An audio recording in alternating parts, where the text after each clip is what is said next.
नमस्कार, जय हिंद, वंदे मातरम। दोस्तों, स्वागत है आप सभी का आपके अपने YouTube channel English of Gonda में। मैं हूं अजीज शुक्ला और आज आपके लिए आया हूं क्लास 12 पोएट्री का chapter number 6 La Belle redemption Merci, composed by John Keats.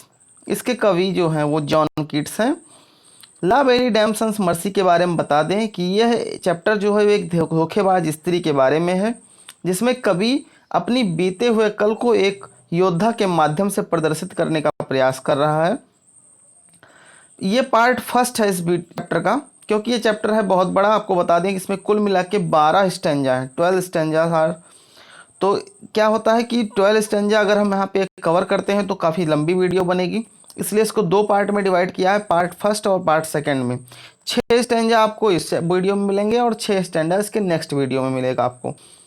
तो आइए देखते हैं स्टैंजा नंबर फर्स्ट। उसके पहले अगर आप चैनल पर नए हैं तो सब्सक्राइब वाला बटन जरूर क्लिक करें, और यदि आप हमसे पहले से जुड़े हुए हैं तो अपने दोस्तों में इसको शेयर करते रहें और लाइक जरूर करें वीडियो को। तो पहला स्टैंजा आपके सामने है। O what can ail thee knight at arms.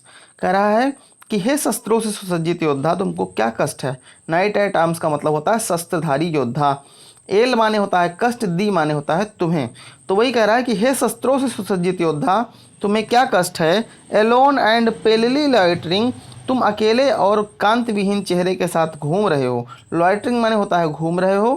पेलली माने होता है पीलापन, चेहरे का पीलापन या कांति विहीन बिना चमक वाला चेहरा। एलोन माने अकेले। तो वही कह रहा है शस्त्रों से सुसज्जित योद्धा, तुम्हें क्या कष्ट है। तुम अकेले और कांति विहीन चेहरे के साथ कहाँ घूम रहे हो, क्यों घूम रहे हो। The sage has withered from the lake. कह रहा है कि जो झाड़ियाँ हैं झील के किनारे की वो मुरझा गई हैं। सेज माने होता है झाड़ी, विदर्ड माने होता है मुरझा गई हैं, लेक माने होता है झील। तो वही कह रहा है कि झाड़ियाँ जो हैं जो झील के किनारे की वो मुरझा गई हैं। एंड नो बर्ड सिंग, और कोई भी पक्षी गाना नहीं गा रहे हैं। तो पूरा अर्थ इसका एक बार फिर से देख लीजिए। पूरे स्टैंजा का फर्स्ट स्टैंजा है ये। कह रहा है कि O what can ail thee knight at arms alone and palely loitering. कह रहा है शस्त्रों से सुसज्जित योद्धा, तुम्हें क्या कष्ट है। तुम अकेले और कांति विहीन चेहरे के साथ क्यों घूम रहे हो। The sage has withered from the lake, झीलों के किनारे लगी जो झाड़ियां हैं वो मुरझा गई हैं। एंड नो बर्ड सिंग, और कोई भी पक्षी गाना नहीं गा रहे हैं। दूसरा स्टैंजा आपके सामने इस समय है, ध्यान से देखेंगे। O what can ail thee knight at arms, हे शस्त्रों से सुसज्जित योद्धा, तुम्हें क्या कष्ट है। सो हैगर्ड एंड सो वो विगॉन, तुम बहुत ही अस्त व्यस्त यानी बहुत ही अजीब टाइप का व्यवहार कर रहे हो। सो वो विगॉन, और बहुत ही कष्ट में भरे हुए दिखाई पड़ रहे हो। हैगर्ड माने अस्त व्यस्त और वो विगॉन माने दुखी। तो वही कह रहा है कि तुम बहुत ही अस्त व्यस्त और दुख से भरे हुए प्रतीत हो रहे हो। The squirrel's granary is full, गिलहरियों के जो गोदाम हैं वो भर गए हैं। ग्रेनरी माने होता है गोदाम, स्क्वेरल माने गिलहरी। कह रहा है गिलहरियों के गोदाम भर गए हैं। एंड द हार्वेस्ट डन, और फसलें जो हैं वो कट गई हैं। तो पूरा अर्थ देख लीजिए एक बार फिर से। O what can ail thee knight at arms, हे शस्त्रों से सुसज्जित योद्धा, तुम्हें क्या कष्ट है। सो हैगर्ड एंड सो विगॉन, तुम बहुत ही अस्त व्यस्त और दुखी प्रतीत हो रहे हो। The squirrel's granary is full, गिलहरियों के गोदाम भर गए हैं। एंड द हार्वेस्ट डन, और फसल जो है वो कट गई है। मास्क जरूर पहनिए इस समय, जब भी बाहर निकलते हैं तो आपके चेहरे पर मास्क का होना बहुत ज़रूरी है। साथ ही साथ अपने दोस्तों में वीडियो को शेयर करते रहें। यदि आपको पसंद आता है, वीडियो समझ में आता है तो ज़रूर लाइक करें। कह रहा है अब यहाँ से जो योद्धा है वो अपनी बात को बताना शुरू कर रहा है कि उसके साथ क्या हो गया है। आई सी ए लिली ऑन द ब्रो। कह रहा है कि जो मतलब कवि है वो योद्धा से पूछता है कि आई सी ए लिली ऑन द ब्रो, मैं तुम्हारे ब्रो यानी लाट पर, माथे पर, लिली यानी सिकुड़न जो है वो देख पा रहा हूँ। तुम्हारा माथा जो सिकुड़ा है उसको मैं देख पा रहा हूँ। With anguish moist and fever due, उस पर जो तुम्हारे पसीना है वो मुझको साफ साफ दिखाई पड़ रहा है। ये पसीना किसका है, एंग्विश यानी पीड़ा का है, कष्ट का है। मॉइस्ट माने होता है भीगा हुआ, फीवर ड्यू माने पसीना।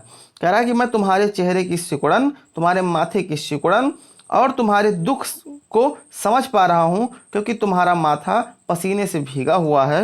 एंड ऑन दाई चीक्स, और तुम्हारे जो गालों पर, ए फेडिंग रोज फास्ट विदर्न टू, एक मुरझाता हुआ गुलाब बहुत जल्दी जल्दी सूखा जा रहा है। फिर से पूरा अर्थ देख लीजिए एक बार। आई सी ए लिली ऑन दाई ब्रो, मैं तुम्हारे चेहरे पर सिकुड़न को आसानी से देख पा रहा हूँ। With anguish moist and favour due, जो कि पीड़ा से भरा हुआ है और पसीने से भीगा हुआ है। एंड ऑन दाई चीक से फेडिंग रोज फास्ट विदर्न टू, और तुम्हारे गाल जो हैं एक मुरझाए हुए गुलाब की तरह जल्दी जल्दी मुरझाए चले जा रहे हैं। चैनल पर नए हैं वो लोग सब्सक्राइब जरूर करें, दोस्तों में शेयर करें और वीडियो को लाइक तुरंत कीजिए। कमेंट में आप जय हिंद वंदे मातरम जरूर लिखिए और वीडियो कैसा लगा ये भी हमें बताइए।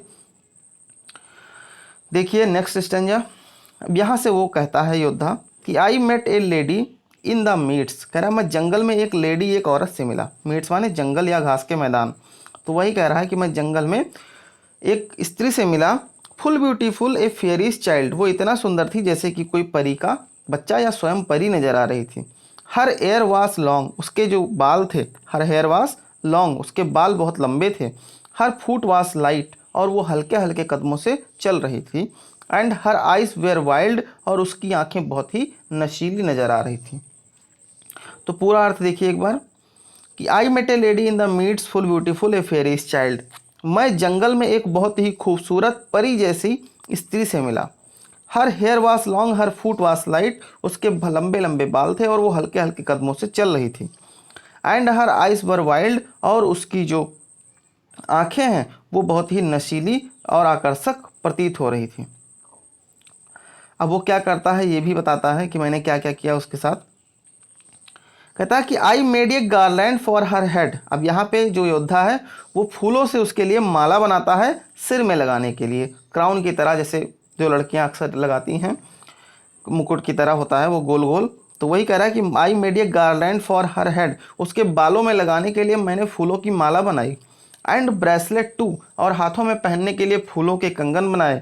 एंड फ्रेग्रेंट जोन, और उसके करधन एक बनाई, उसके कमर में पहनने के लिए मैंने एक सुगंधित करधनी बनाई जिससे कि वो कमर में पहने। सी लुक्ड एट मी, वह मुझे ऐसे देख रही थी एज सी डिड लव, जैसे कि उसे मुझसे प्रेम हो गया हो, मतलब वो ऐसे देख रही थी जैसे वो मुझसे प्यार करती हो। एंड मेड स्वीट मॉन, और वो मीठी मीठी आहें भर रही थी। तो पूरा अर्थ इसको एक बार फिर से देख लीजिए। आई मेड ये गार्लैंड फॉर हर हेड, मैंने उसके सिर में लगाने के लिए फूलों की माला बनाई। एंड ब्रेसलेट टू, हाथ में पहनने के लिए कंगन बनाए। एंड फ्रेग्रेंट जोन, और करधन बनाई उसके कमर में पहनने के लिए। सी लुक्ड एट मी, वो मुझे ऐसे देख रही थी एज सी डिड लव, जैसे कि वो मुझसे प्रेम करती हो। एंड मेड स्वीट मोन, और वो मीठी मीठी आहें भर रही थी।